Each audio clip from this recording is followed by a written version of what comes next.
Good morning to all of you. Welcome to my YouTube channel study breeze. आज हम जो chapter करने जा रहे हैं चैप्टर नंबर 4 और चैप्टर नंबर 4 है हमारे पास application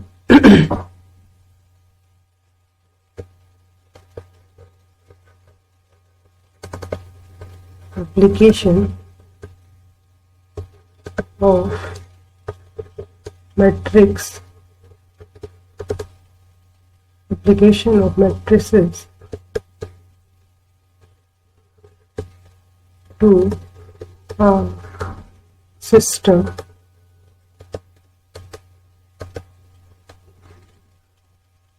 system of linear equations.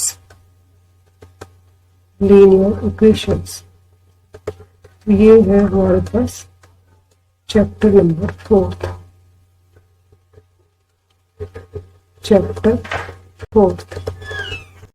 और आपका unit number second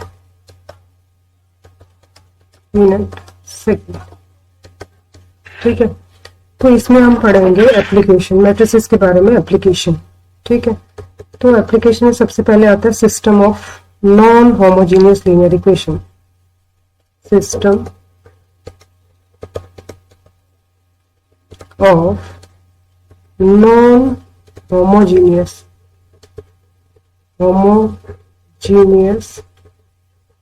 system of non-homogeneous linear equation।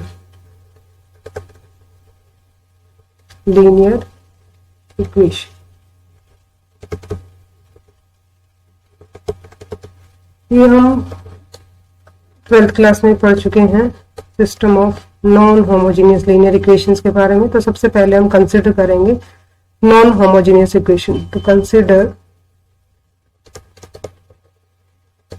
The non homogeneous linear equations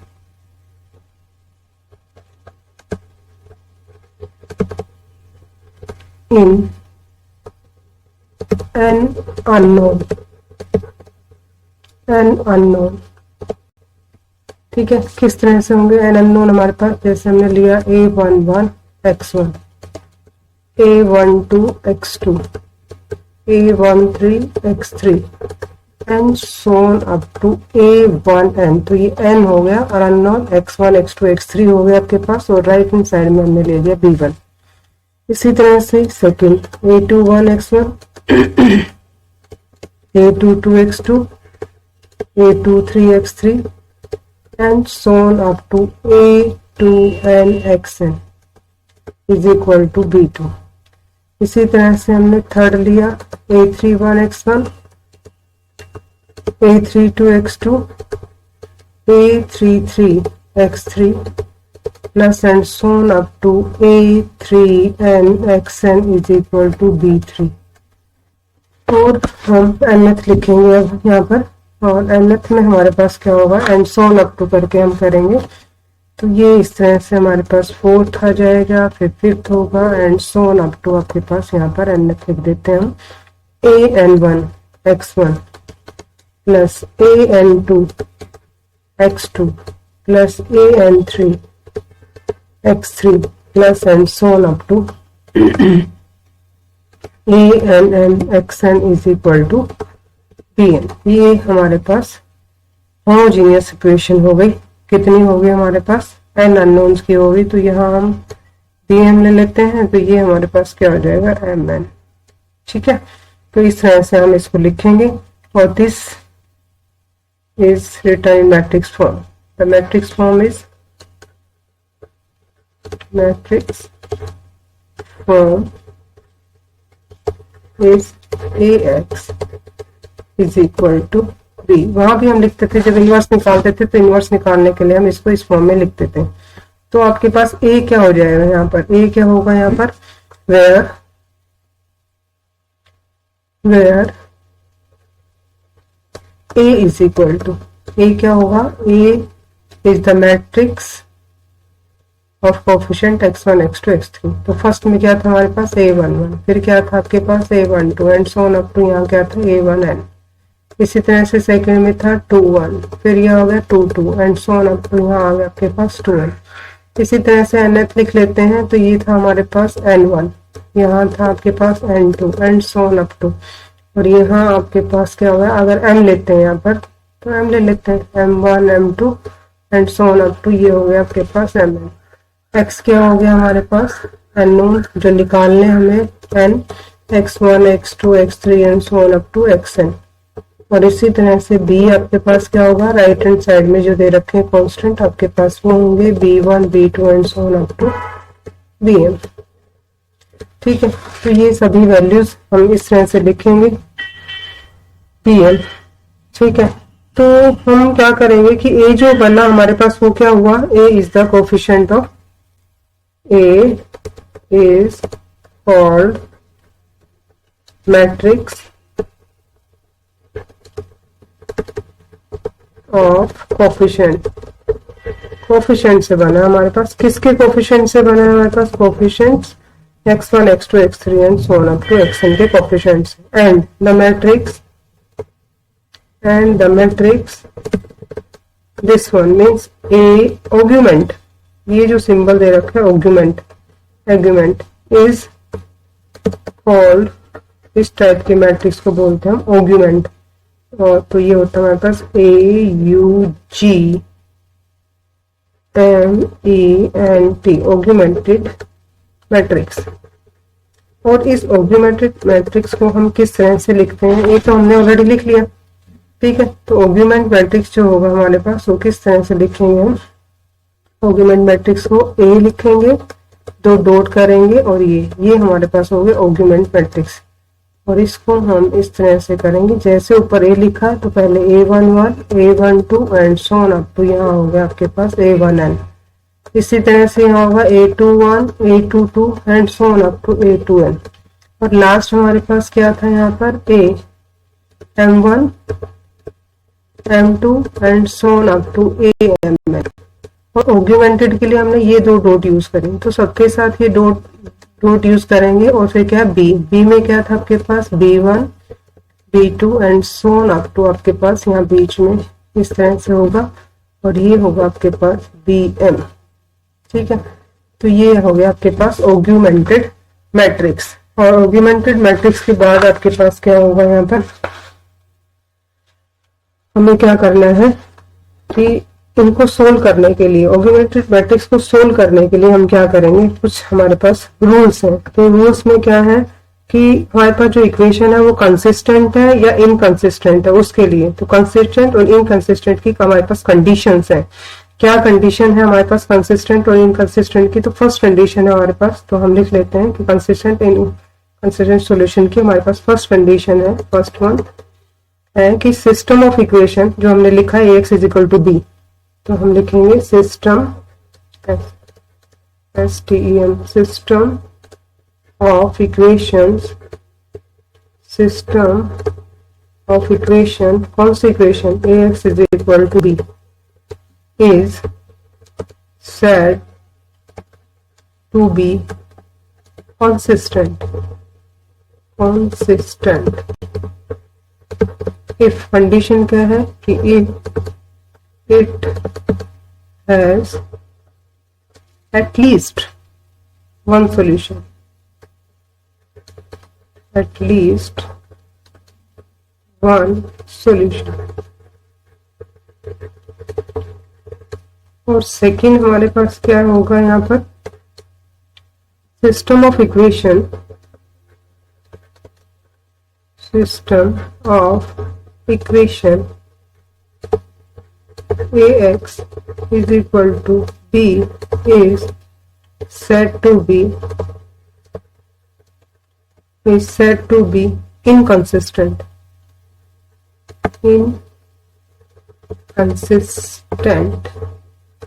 if it has no solution,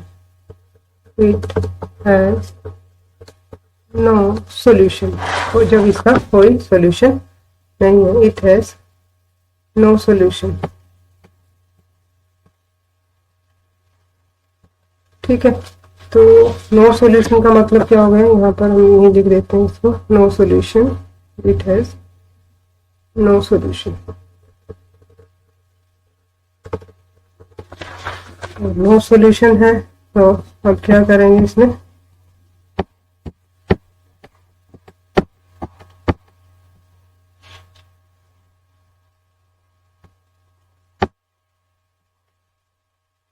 no solution. तो जब सिस्टम कंसिस्टेंट होगा तो हमारे पास कंडीशन क्या होनी चाहिए, कंसिस्टेंट के लिए 1। तो इसके वर्किंग रूल है हमारे पास कि कब तो कंसिस्टेंट होगा और कब इनकंसिस्टेंट होगा। तो वर्किंग रूल में हमारे पास उससे पहले एक नोट है हमारे पास कि the system of linear equation, the system of linear equation ax is equal to b is consistent if the coefficient of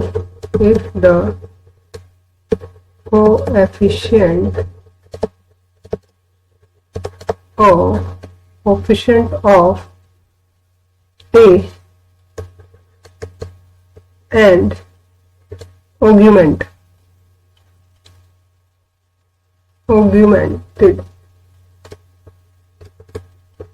matrix. Augmented matrix को कैसे लिखा था हमने, ऑग्यूमेंटेड मैट्रिक्स ये था ए और डबल डॉट बी, ये यहाँ पर डबल डॉट है हमारे पास, have the same rank, have the same rank, rank हम चैप्टर नंबर 2 में पढ़ चुके हैं, have the same rank. That means rank को हमने किससे रिप्रेजेंट किया था कि rank of a matrix is equal to rank of the augmented matrix. ठीक है, तो इस केस में तो हमारे पास क्या होगा, कंसिस्टेंट। तो इसके वर्किंग रूल और है हमारे पास, तो वर्किंग रूल कौन कौन से हैं इसके, कि कब कंसिस्टेंट होगा, कब फाइनाइट सॉल्यूशन होगा, कब इनफाइनाइट सॉल्यूशन होगा, कब यूनिक सॉल्यूशन होगा। तो working rule for solution of m equations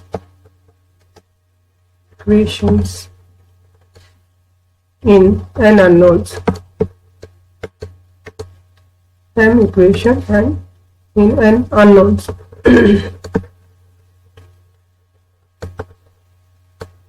unknowns कहें या क्या कहें, वेरिएबल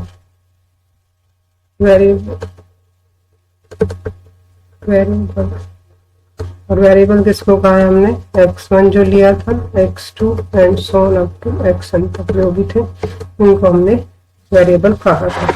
ठीक है, तो इसको हम कैसे करेंगे, इसके जो वर्किंग रूल है, फर्स्ट वर्किंग रूल है हमारे पास, first one is,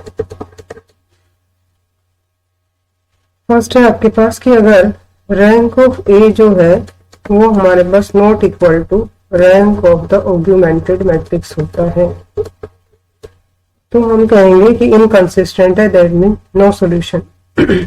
then the equation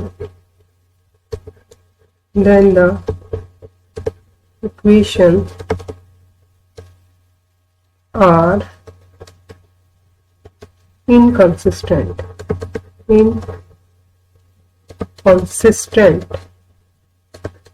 that means there is no solution कोई सॉल्यूशन होगा, आगे कुछ नहीं करना, हम यहीं पर इसको कह देंगे कि नो सॉल्यूशन। दूसरा है कि अगर हमारे पास रैंक ऑफ ए जो है वो equal to rank of, note में मैंने बताया था ऊपर, ऑग्यूमेंटेड मैट्रिक्स हो जाता है, और दैट मीन्स ये हमारे पास गिवन अननोन के इक्वल आ जाता है, तो हम कहेंगे देन द इक्वेशन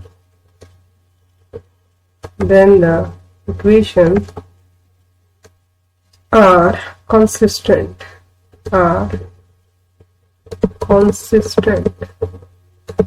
कैसी होंगी, consistent होंगी, that means and there is there is a unique solution. कैसा सॉल्यूशन होगा? Unique solution. थर्ड है आपके पास इनफाइनाइटली मैनी सॉल्यूशन, और वो कब होगा हमारे पास? If the rank of A is equal to rank of the augmented matrix is less than unknown, then the equations are consistent तो होंगी लेकिन यूनिक नहीं होंगी, consistent, and there are infinitely many solution। Unique था, एक ही होगा, are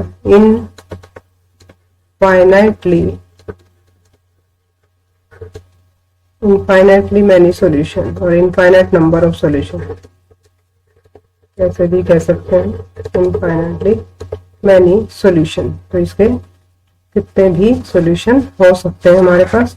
तो हम एक एग्जांपल से आपको बता रहे हैं कि कैसे होगा। फर्स्ट एग्जांपल लेते हैं कि इसके इनफाइनाइटली मैनी सॉल्यूशन होंगे, वन सॉल्यूशन होगा मतलब यूनिक सॉल्यूशन होगा या नो सॉल्यूशन होगा। तो एग्जांपल है हमारे पास, एग्जांपल फर्स्ट, सोल्व करना है हमें इस इक्वेशन को, और ये इक्वेशन दे रखी है हमारे पास 2x minus 3y plus Z is equal to 9। Second equation है हमारे पास x plus Y plus Z is equal to 6, और थर्ड इक्वेशन है हमारे पास x minus Y plus Z is equal to 2। तो इसको हमें सोल्व करना है। तो सोल्व कैसे करेंगे? इक्वेशन को पहले फॉर्म में लिखेंगे, तो the equation in matrix form, equations in matrix form, matrix form.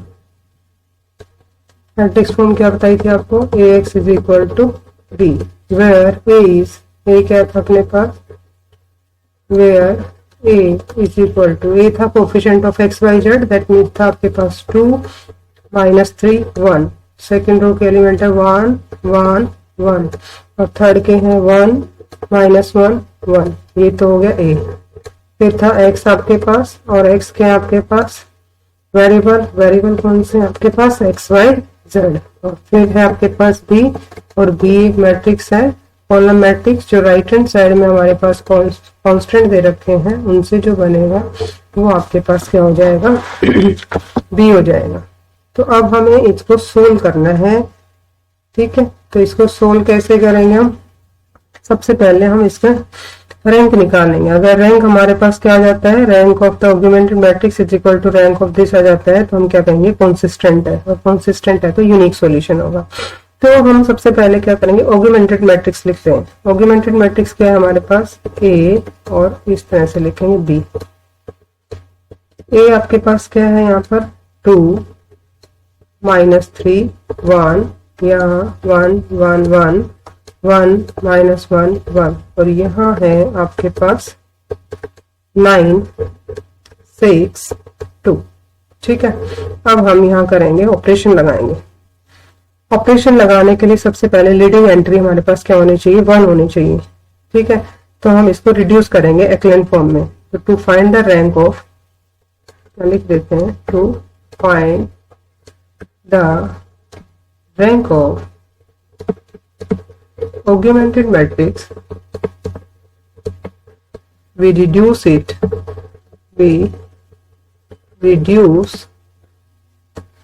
it, इसको हम रिड्यूस करेंगे टू एक्लेन फॉर्म, और ये एक्लेन फॉर्म हम सेकंड चैप्टर में पढ़ चुके हैं, एक्लेन फॉर्म।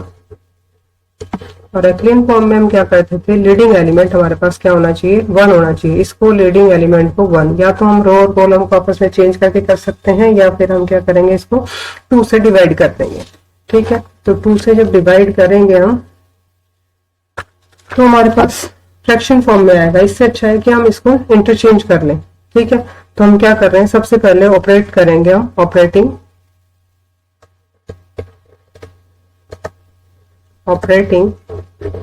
R1 एंड R2 भी कर सकते हैं और R1 एंड R3 भी कर सकते हैं। तो ये ऑगमेंटेड मैट्रिक्स है वो हमारे पास चेंज होके ये आ जाएगा जब हमने चेंज इसको किया तो ये आ गया 1 -1 1 और यहाँ था आपके पास 2।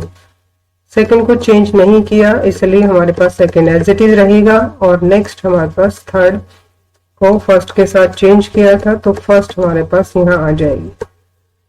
तो ये हमने क्यों किया, ये रीजन क्या दोगे आप कि लीडिंग एलिमेंट क्या होना चाहिए हमारे पास 1 होना चाहिए। तो leading entry is unity to form the echelon form. Leading entry is 1 या यूनिटी, एक ही बात है। तो 1 कहें या यूनिटी कहें। अब हमें क्या करना है, इनको 0 बनाना है। तो 0 बनाने के लिए फिर हमें ऑपरेशन लगाने पड़ेंगे। तो हम ऑपरेशन लगाएंगे यहाँ पर 0 बनाने के लिए। तो ऑगमेंटेड मैट्रिक्स हमारे पास क्या हो जाएगा, यहाँ पर ऑगमेंटेड मैट्रिक्स बिकम्स, तो हम देख रहे हैं कि फर्स्ट को तो हमें कुछ नहीं करना, तो फर्स्ट एज इट इज रहेगा आपके पास और सेकंड और थर्ड पर लगा सकते हैं। तो सेकंड पर operating second and third operating second, second मतलब R2, R2 पर क्या लगा दिया हमने R2 minus R1 and third पर क्या लगाया हमने R3 पर, R3 पर क्या लगाया हमने R3 माइनस में 2 टाइम्स ऑफ R1। ठीक है, तो हमारे पास क्या आ जाएगा, क्या वैल्यू आएगी, वी गेट। तो ये दिस माइनस दिस क्या 0, दिस माइनस दिस क्या 2, दिस माइनस दिस क्या 0 और ये आपके पास क्या आ गया 4। इसी तरह से इसको 2 टाइम्स किया, इसको 2 टाइम्स किया और क्या किया था हमने, माइनस किया था तो प्लस हो जाएगा। तो -3 और +2 तो कितना आएगा आपके पास -1। ये आपके पास -1 आ जाएगा क्योंकि 2 टाइम्स किया और फिर सब्ट्रैक्ट किया और ये आपके पास क्या आ गया 5। ठीक है, तो ये दोनों तो 0 आपके पास आ गए। तो इन दोनों को 0 करने के बाद आपके पास नेक्स्ट ऑपरेशन लगाएंगे ऑपरेटिंग R3। R3 पर ऑपरेशन लगाएं हम, किसके साथ करें, R2 के साथ करें, इसका हाफ टाइम करें। तो ये भी आपके पास क्या बन जाएगा, ये जो -1 है, ये जो -1 है, ये क्या बन जाएगा आपके पास 0 बन जाएगा। तो इसको 0 बनाने के लिए हम क्या कर देते हैं, यहाँ पर नेक्स्ट ऑपरेशन लगाएंगे operating R3, operating R3। R3 पर ऑपरेशन लगाया हमने, क्या ऑपरेशन लगाया R3 प्लस में हाफ टाइम ऑफ R2। तो अपने पास क्या आ जाएगा, ऑगमेंट मैट्रिक्स क्या बन जाएगा अपना, तो ये आएगा अपने पास augment matrix equal to, first को चेंज नहीं किया तो फर्स्ट आपके पास एज इट इज रहेगा। ऐसे ही हमने सेकंड को किया तो सेकंड को नहीं किया, सेकंड एज इट इज रहेगा। थर्ड को चेंज किया, हाफ टाइम करेंगे और ऐड करेंगे तो आपके पास क्या आ गया 0।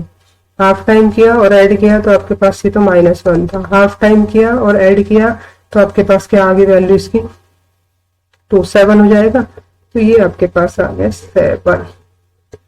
ठीक है, तो ये वैल्यू आ गई विच इज इन एक्लियन फॉर्म। तो एक्लियन फॉर्म यही होती थी ना आपके पास, तो which is in the echelon form, echelon form. तो ये किस में आ गया आपके पास, एक्लियन फॉर्म में आ गया। तो आप देख रहे हैं कि the number of non zero row कितनी है यहाँ पर, the number of non zero rows is equal to 3। तो रैंक क्या हो जाएगा इसका, तो रैंक आपके पास क्या हो जाएगा, जितनी हमारे पास अननोन जो होती हैं रो होती हैं वो इसका क्या हो जाता है, रैंक हो जाएगा आपके पास। ठीक है, तो आप कैसे करेंगे अब इसको, रैंक ऑफ ऑगमेंटेड मैट्रिक्स आपके पास क्या आ गया 3। और आप देख रहे हैं कि ए आपके पास यहां से और यहां तक था, तो यहां भी 3 ही है आपके पास। तो रैंक ऑफ ए भी आपके पास क्या आ गया 3। तो आप देख रहे हैं कि rank of A is equal to rank of the augmented matrix is equal to आपके पास 3 और 3 क्या थे आपके पास, इज इक्वल टू अननोन हो गया आपके पास। और अगर ऐसा हो जाता है तो हमने क्या कहा था, कैसे सॉल्यूशन होगा हमारे पास, सॉल्यूशन कैसा होगा, कंसिस्टेंट। और कंसिस्टेंट का मतलब कैसा सॉल्यूशन होगा आपके पास, यूनिक सॉल्यूशन होगा। तो दस द सिस्टम ऑफ इक्वेशन, दस the system of equations has a unique solution.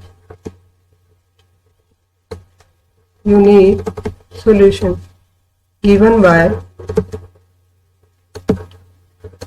जो हमारे पास लास्ट है, लास्ट में हमारे पास क्या था, ये 0 0 लास्ट में था ना, ये 0 0 और ये -1 है।